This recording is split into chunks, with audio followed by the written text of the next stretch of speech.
Good morning, and welcome to Neighborhood Unitarian Universalist Church in Pasadena. Welcome to all members, friends, and guests. My name is Alan Freeman. I'm happy to serve today as your worship associate. I'm happy to see that you're not all coughing and blearing your eyes. The Rose Bowl sends up drones now. There's no fireworks there, so it's much more clear. That's exciting. Neighborhood Church creates and grows an inclusive community of faith, love, and spirit and service. We acknowledge the presence of the ancestral unceded territory of the Gabrielino Tonga peoples, the traditional caretakers and lands of waters of this campus. Today's service is led by Reverend Sherry Halliday Kwan. Reverend Sherry is joining us from the East Coast, where she's recently been called to serve as senior minister of the First Unitarian Church of Rochester, New York. Welcome, Reverend Sherry. And she's on crutches because she injured her foot doing a daredevil dive. No, I don't know how she injured her foot. But she's on crutches, which is even more noble. She's also from Pasadena originally. Please take a moment to silence your devices as we begin our service. Our summer schedule has begun, so all children's activities are in the sanctuary building. There are activities and additional information for you in the family information sheet in the entryway in the narthex. Families with young children are always welcome in the sanctuary. There's an additional play area for the youngest in the narthex. For adults and older youth who don't need assistance, there's a quiet table for doodling and drawing close to the organ. I'd like to draw your attention to the following announcements. There are 2 different activities to sign up for beginning today. First, visit the table in the patio after the service to learn more about our congregation's summer camp in the Venable Pines. This year's tradition is a family favorite. Also, beginning today, you can sign up for a chalice circle for the 26-27 church year. These gatherings offer the opportunity to engage with smaller groups monthly over the course of 9 months to explore and deepen your spiritual engagement. See the Chalice Circle Leadership or El Moss today after the service to learn more. And finally, please consider to be a teacher, signing up to be a teacher for our children and our youth programming next year. If you can't commit to weekly teaching, we'd love to have you as a volunteer once a month. Training and support will be offered. This is a great way to support our church, our families, our youth, as well as deepening how you live into the values of interdependence and generosity. As you may have noticed, we have changed the order of elements in our Sunday services. If you'd like to follow along, our order of service this morning is available in the link in the Sunday email or online by scanning the QR code in the back of your hymnal. How many of you have hymnals? Not many. You can scan in the back with your phone camera. Again, welcome to Neighborhood Church, an inclusive faith community connected by love, spirit, and service. Please rise in body or spirit for the processional hymn 188 in your gray hymnal, Come, Come, Whoever You Are.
Good morning.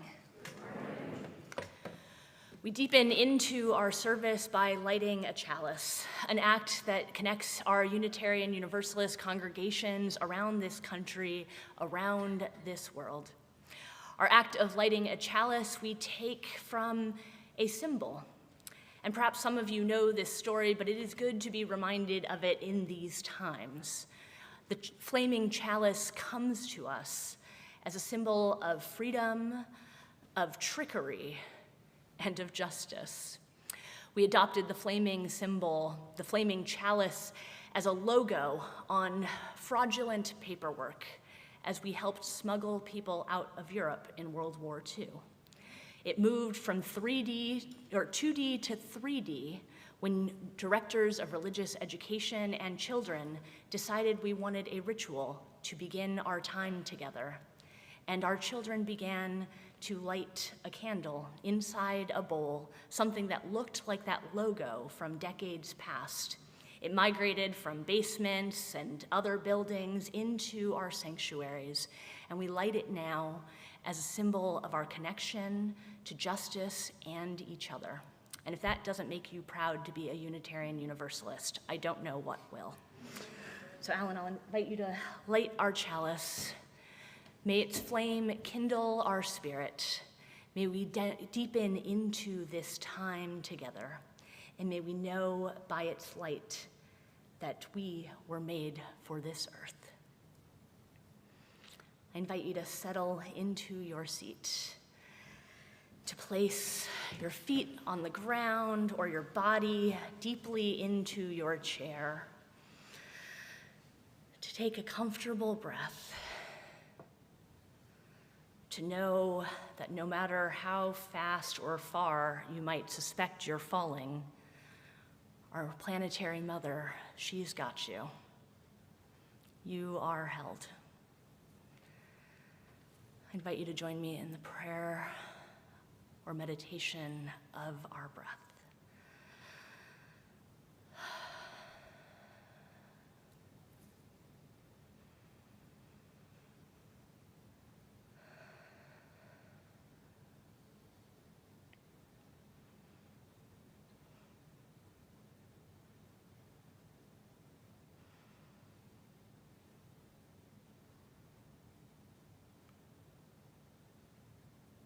Spirit of life, God of many names, no name at all, and one abundant love. Help us to settle into this time and place, this circle of ever-expanding love. Help us to know that in this hour, in this place, nothing besides our presence is required here. We can simply be. This time is ours, and shoulder to shoulder, we are not alone. Help us to remember the beauty and the grace of this day. To smile, to laugh, to sing, and to help us be disorganized by love. Amen, Ashe, and blessed be.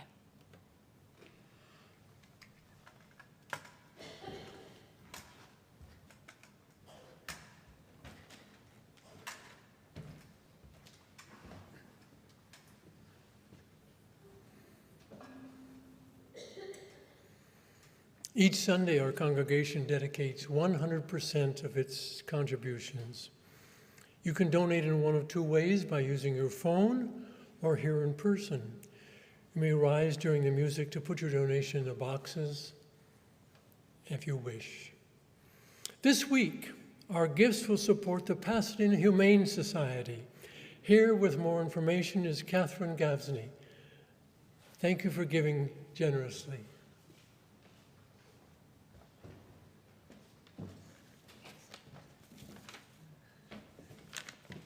Good morning. I am Catherine Gavsey with the Share the Plate Committee of this church. The representatives of Pasadena Humane Society could not be here today, but they will join us next Sunday. and they will be happy to tell you more about the work they do and then speak to you about possibilities for volunteering with Humane Society after the services. Pasadena Humane is more than an animal shelter. It is a community-supported animal resource center, excuse me, providing compassion and care for all animals. Since 1903, Pasadena Humane has offered life-saving programs and services for animals and the people who love them in the greater Los Angeles area. Today, Pasadena Humane serves 12 cities across our Foothill Valley and neighboring communities. On its Pasadena campus, they provide shelter, dedicated care, and new beginnings for thousands of our community's most vulnerable animals every year. In addition to pet adoptions, foster, lost and found, humane education, and training classes, which are really good, by the way. I've had 2 puppies trained at Pasadena Humane, so I can tell you it's really very effective. They focus on programs and services aimed at helping people care for and keep their pets, such as free and low-cost spay, neuter, and vaccines. They have an animal support call center and a pet food pantry, which distributed more than 250,000 pounds of food last year to pets and families in need. Pasadena Humane also treats and rehabilitates wildlife from its service cities and nearby areas, and they are one of just 2 animal shelters in Southern California that are licensed to do this. Pasadena Humane has a staff of more than 180 people who are assisted by a corps of more than 3,400 volunteers who help out in all areas of the shelter. If you're interested in volunteering, please feel free to speak to the representatives from the Humane Society after the service next Sunday.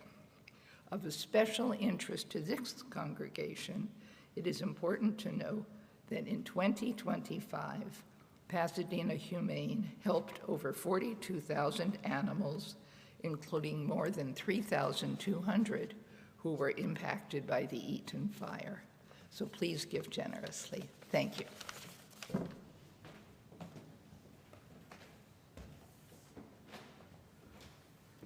I can't think of a better way to celebrate our country's birthday than by donating to the Humane Society. Thank you for your donation.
gorgeous.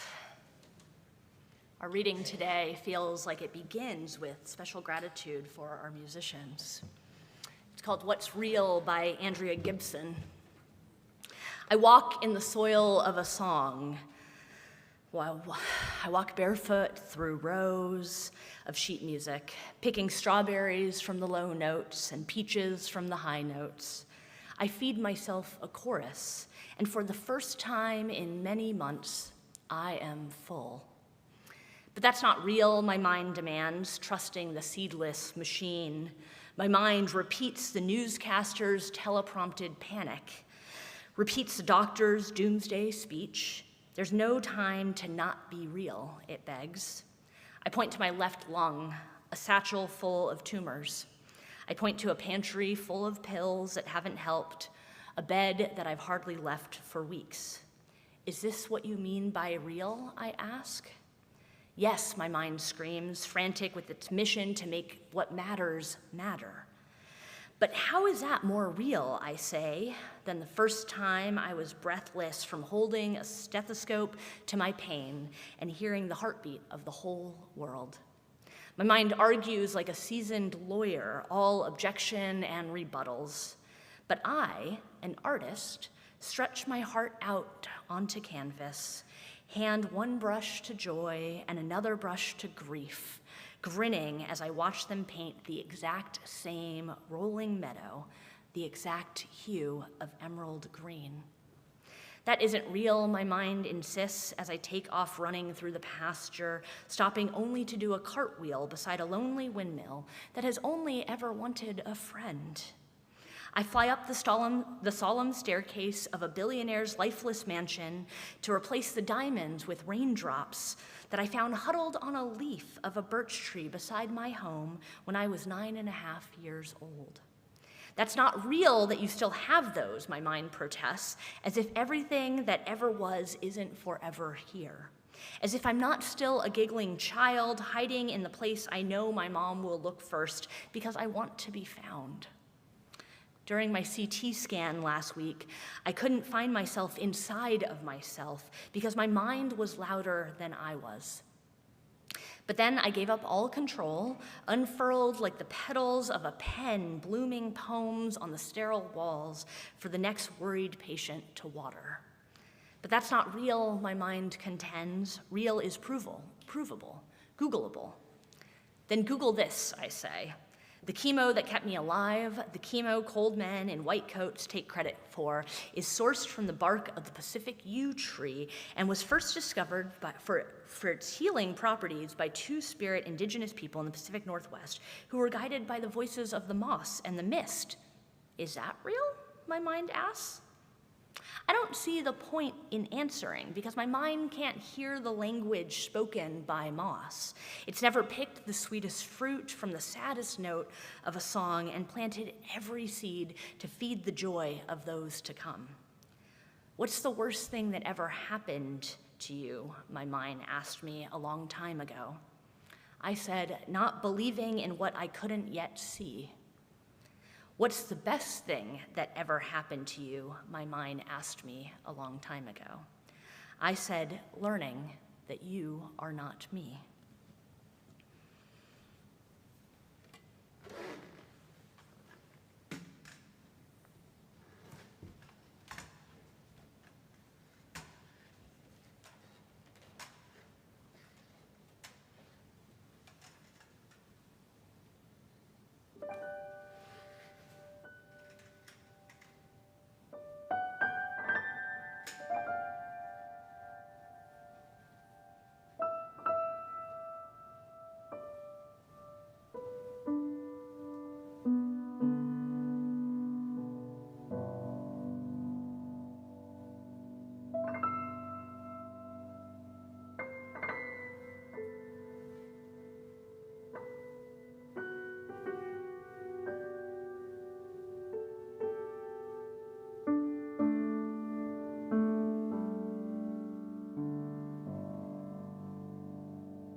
It's that final hop. It is good to be back among you. I was last here a couple of years ago, and of course I grew up in this area. I went to Flint Ridge Prep, just over the hill. And, well, truth be told, more often than I arrive here in this building with this congregation, I run into your minister, Reverend Omega, at collegial events and various things. For example, the last time I saw Reverend Omega was in a Taco Bell in Minneapolis. I was there to enjoy a taco because I've been out of California for too long, and I will take what I can get. But she was there because, well, both of us were desperately looking to find a bathroom before joining another effort in Minneapolis when we were there in January, responding to a clergy call, asking clergy from around the country to come and stand and bear witness to all that was happening there. We answered the call in part because after Renee Good was killed, as her body lay in the van and a doctor tried to get to her, he was stopped by an ICE officer who said, "I don't care." And that brazen carelessness, that disregard for human life and our struggle for survival galvanized so many of us. But that was 6 months ago. Some other numbers for you: 30 years, 50 years, 70 years, 100 years. These were the sentences handed out to some of the protesters in Prairie Land, Texas, for their political activism. Not for, in fact, being convicted of injuring someone, but simply for being present, or in some cases, not present, just related to, associated with, or active in protesting against detention centers and activity by ICE. These aren't just numbers, they're the architecture of a nervous system of our country. It's designed to reach deep inside of us every time we think about showing up. They're meant to live inside the fear centers of our minds anytime you might think about showing up to a detention center, or marching in the street, or carrying water, or filming police, or praying with strangers, or putting your body where power doesn't want a witness. These numbers aren't just punishment. They're meant to be a sermon to your mind and the fear that lives there. It preaches, be afraid. It preaches, do not gather. It preaches, do not be too close to the people that this country has decided are disposable. It preaches, don't care. And that's the spiritual danger I want to focus on this morning. These three little words of I don't care that are casual, sort of lazy, a shrug, a turning away, a refusal to disengage, or a refusal to engage, an invitation to disengage. But in public life, in the context of state power and collective power, I don't care is not neutral. It's not harmless. It's one of the most dangerous spiritual postures that we could take right now, because it means to separate us from suffering, to say that your suffering is not connected to my life, and the pain that I feel, the fear that I feel, is something I can let go of. I can watch what happens to you, and I can still call myself innocent, is the promise of I don't care. If the state names you over there dangerous, well, I can label you as criminal. The machinery of punishment grinds us down so that we don't ask too many questions. I don't care is what domination asks of us. The opposite of empowerment is apathy. And I don't care is easier, quite frankly, than us agreeing with the machinery of state violence. We don't have to agree with it. We don't have to be enthusiastic about it. We don't have to like it. We just have to be exhausted enough or distracted enough or overwhelmed enough to cultivate a numbness, an I don't care. And we live at a time and in headlines where numbness is being manufactured intentionally at scale. There's always another headline, another thing to grind you down, another raid, another court case, another attack on trans people, on immigrants, on protesters, on teachers, on librarians, on public servants, on people in this very room. It becomes too much. The grinding down of the very possibility of a multiracial, multi-religious democracy lulls us in to not caring. Because the point is not to win any of these policy battles or court cases in the logic of state violence. It's simply to wear down the people, to wear down our moral muscles. The point is to make us say, I can't keep caring. The point is to make us say, this is terrible, but what can I do? The point is to say, I need to protect my peace. And at our best, Unitarian Universalism interrupts that. It offers us another way. Unitarian Universalism begins both within us and somewhere else, right? The symbolism of our chalice was both this deeply embodied material thing, a logo on paper, a candle in a bowl in a basement surrounded by children, but it was also a symbol, something that always was meant to remind us that other people mattered and that we were connected with them. It begins our faith with a stubborn, sacred claim that every person has worth and dignity. It begins with love. And none of this is conditional. None of this is based on citizenship or a passport or what a judge has to say or a border agent or a legislature or a president or the color of our skin or what our parents think of us. Our worth, our dignity, and our humanity is bound together.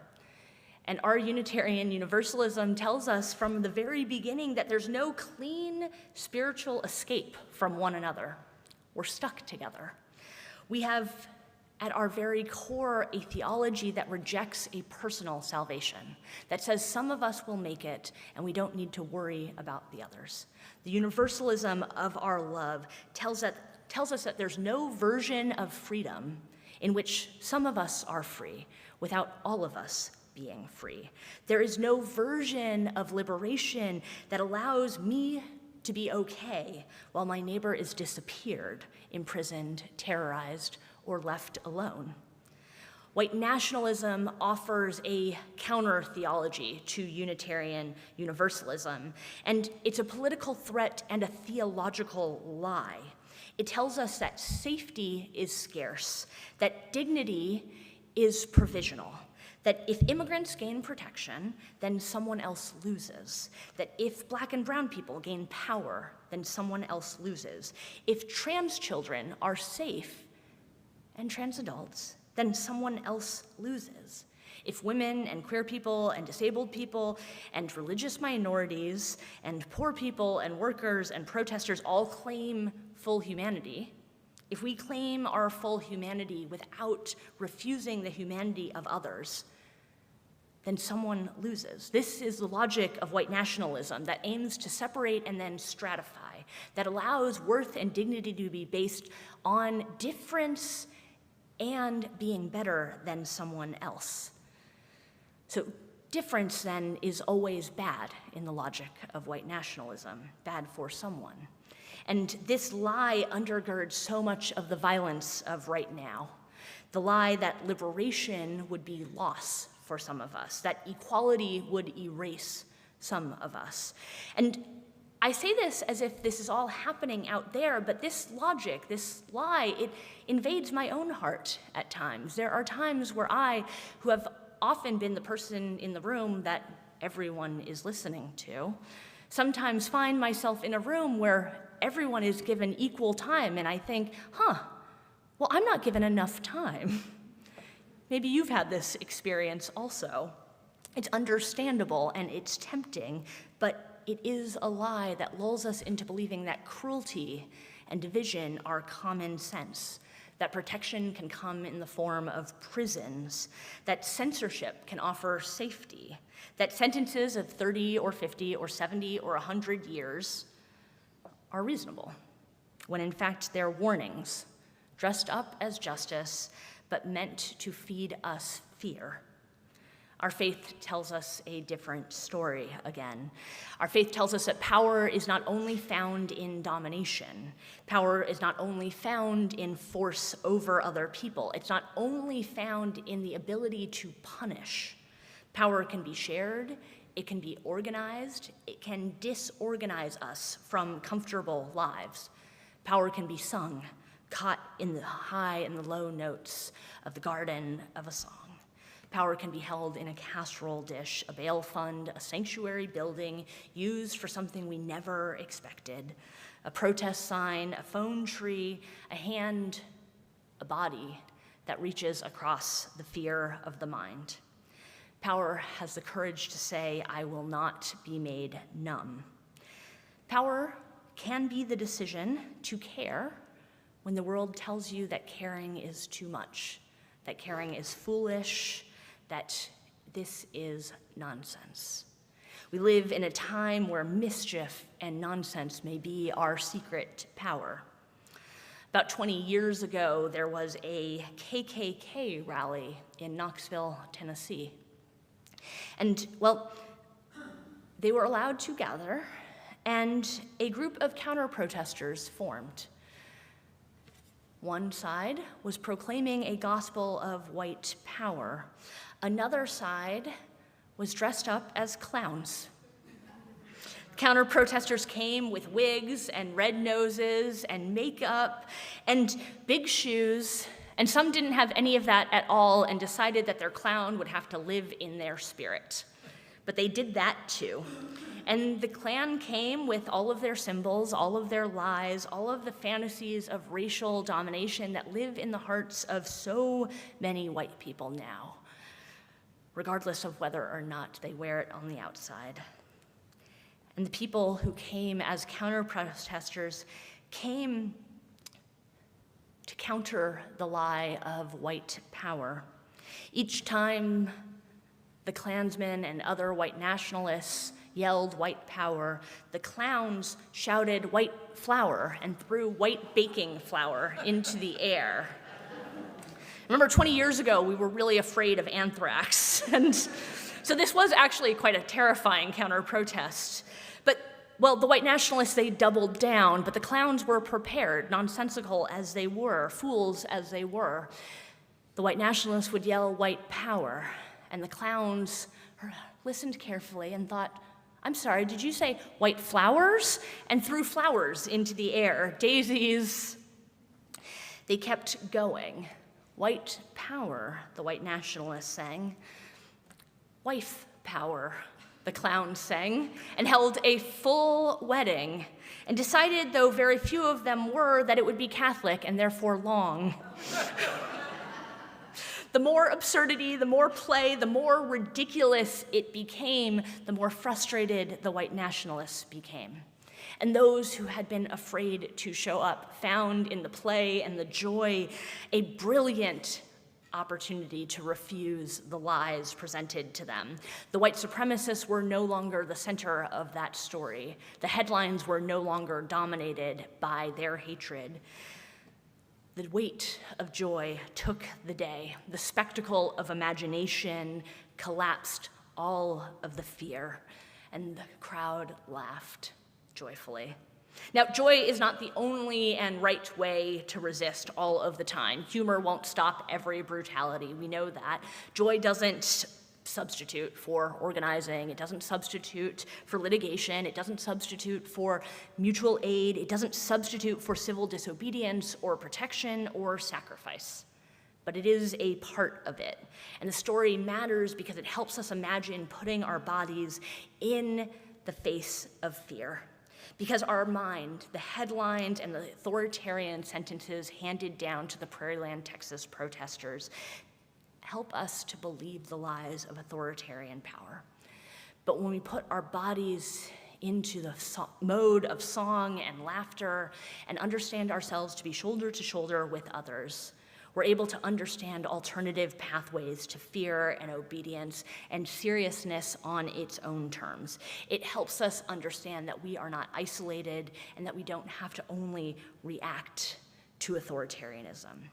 Resistance can look like laughter and like singing, like a congregation opening its doors, like us being outside of a detention center. The logic of white nationalism is to separate and stratify. Shortly before joining Reverend Omega in Minneapolis, I took a visit to Delaney Hall in New Jersey, where things have been heated for not just weeks or months, but well over a year. And I stood with 20 other clergy blocking the doors of Delaney Hall that day. And maybe in the long term, we didn't have a huge impact, but I know for at least that one day, vans trying to bring detainees in could not enter for at least that one day. But as police moved in to separate us, a strange thing happened. Now, I've been arrested and pushed aside more times than I can count, but there is a new and, quite frankly, old logic at play now, where when they moved in to separate us, they also targeted each of our bodies, telling us we were too old or too fat or too broken to be a part of nonsense like this. Tapping into our middle school fears about whether or not each of us were good enough, they helped us to be tempted into a lie that we were not good enough to be there as part of the resistance. It is not true. Unitarian Universalism offers a counterexample where our dignity and our worth and our ability to claim collective power are not conditional. So the question is, what kind of power do we aim to practice?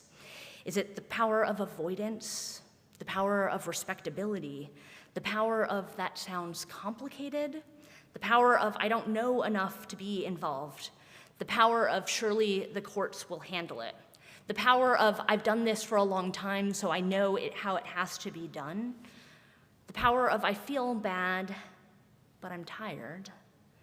Or will we practice the power of I do care?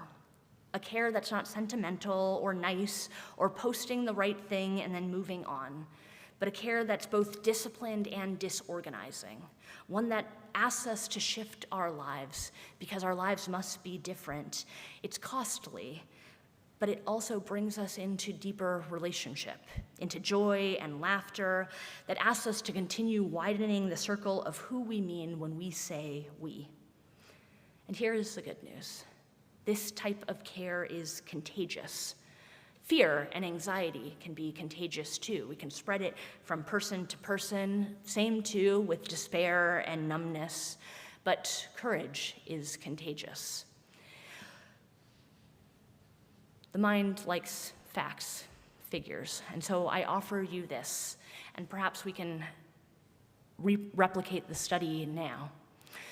I'd like you all to call to mind some action that our political context may call you to. It could be showing up to a protest, it could be showing up in a courtroom, it could be having a difficult conversation at a dinner table, it could be risking arrest, it could be doing your job really badly because it turns out that your job asks you to feed the empire. Think of something that requires some risk. On a scale of 1 to 10, with 1 being you eat this for breakfast, and 10 being I'm absolutely terrified, I could never do that, hold up the number of fingers that this action would rate as. So whatever action you've thought of. Okay, I see some 5s, I see some 8s, I see some 1s. Okay. Now imagine that same action, but you're doing it with someone you trust and love. All right, it dropped. Okay, it dropped that figure for you a lot for some of you. For some of you, it scaled it down a little bit. We're going to do it a third time. Imagine you're doing it for someone you love, that someone you trust and love is at stake with that action. How do you feel about that?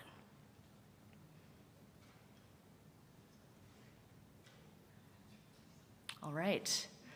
I think it's ironic and surprising that we're more likely to do something for someone we love than with someone we love. But in all the cases, it lowers our fear, lowers our anxiety. It makes it more likely that we are able to demonstrate courage and resilience. I want to note, in a spirit of fairness and transparency, that doing something for someone you love put at least one of your fear level way up. And I get that, the stakes feel high. But for most of us, it feels like a no-brainer. If someone we love is on the line, we are willing to do it. We are willing to be the people who care, because of course we care about the people we love. When one person shows up, it helps say to another person, you can too. When one congregation opens its doors, it helps say to another gathering of people somewhere across the country, you can do this too. When someone says, I will go with you, someone else finds their breath. When one community refuses to abandon the target, the lie of isolation, the lie of I don't care, begins to crack. Which is why the repression of the prairie land protesters has been so harsh, because these protests reveal that we are not alone, that the people inside detention centers are not alone or disregarded or abandoned. It reveals that the official story is not the only story. And if our counter-gospel tells us that people matter and that there are people that do care, there are people who will stand outside the walls, who will learn the names, who will write letters, who will accompany families, who will risk being misunderstood or making mistakes, or risk being watched, or risk being called traitors, well, we become a threat. Those who choose solidarity over innocence become a threat. 4th of July tells us a story of those who risk being called traitors for a whole bunch of different reasons, many of which are myths. But there is a kernel of truth that is important here. We have to tell every kernel of truth we can find these days. Every movement for justice has required people willing to be called traitors by the powers of their time. Abolitionists were called traitors. Civil rights workers were called outside agitators. Queer activists were called dangerous. Labor organizers were called radicals. Immigrant justice organizers are called criminals. The empire has always had a name for people who refuse to worship it. And our faith has names also. Our faith calls people neighbors. We call each other kin. We call one another beloved. We call each other courageous. We call each and every one of the beloved people that we encounter, if we're lucky, we call them part of the interdependent web of all that's existed. We know that none of us can be separated. We are asking each other not to be fearless, not to be anxious, but to also spread around the contagion of neighborliness and courage. We ask that fear not become our God. We ask that repression not write our theology. We ask that we not be overwhelmed with powerlessness, because we are not powerless. Our minds may teach us the lies of the headlines, but we have bodies, we have voices, and I say this collectively because I know all the things I'm about to name are not true for each and every one of us, but we have money and buildings and relationships and calendars and cars and songs and children who are watching to see what we do. We have ancestors watching what we're willing to risk because they risk too. We have neighbors wanting to know if our love is real. And we have this congregation, the congregation in Rochester, the congregations all around this country, small but mighty places for practicing care. Each and every time we light a chalice, each and every time we visit each other when we are grieving, each and every time we sing, each and every time we tell the truth about white nationalism and political repression, we practice power. We choose solidarity over isolation, over the illusion of safety. We come to be reminded here in this space, not to learn anything new, but to be reminded of the truth deep down in our bones, the poetry of our tears, that we care about one another, that our love knows no limits, and that we care even when caring costs us something. We care when we're tired, we care when we're afraid, we care when the news is too much, because in the context of fascism, those are not the only stories. Love is a discipline and a practice and a form of power. And every time we sing, we win. Every time we tell jokes about repression and injustice, we win. Every time we show up shoulder to shoulder, we win. Even when we're losing, we are telling an alternate gospel, a way to choose caring over fear, to choose liberation over apathy. And every time we do so, we win. So may we be a people who care loudly, who allow our lives to be disorganized by love. May we be a people who care concretely, who allow ourselves to not always know the way forward, but to know that we are a part of it. May we be a people who care together, and may we come again and again to this place and to circles like it to remind ourselves of the love that is our power. Amen. As we head into our closing hymn, I invite you to rise in body.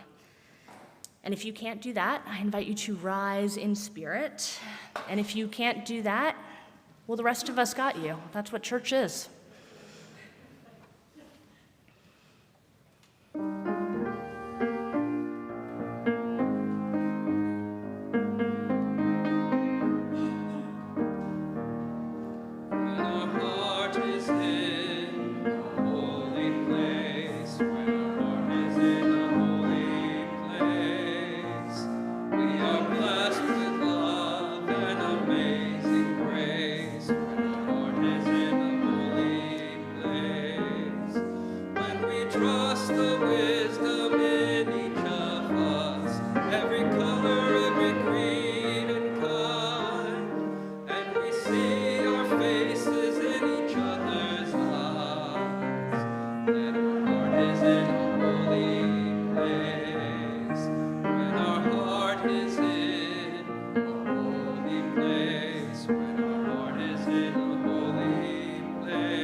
We close our time by extinguishing our chalice, knowing that the flame may be quenched for the moment, for the week, for the gathering, but its spark goes with us.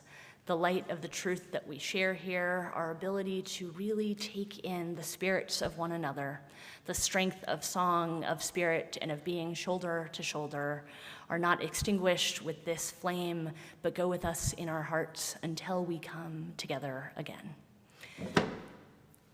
May you go out into the world, knowing that each of us comes into this place as part of a rehearsal. We are the choir learning to sing the songs of liberation and justice. May they enter into our lungs, feeding our bodies. Every cell, every bone, every bit of you was made for this performance of love. May we go and astonish the world. Amen. Go in love.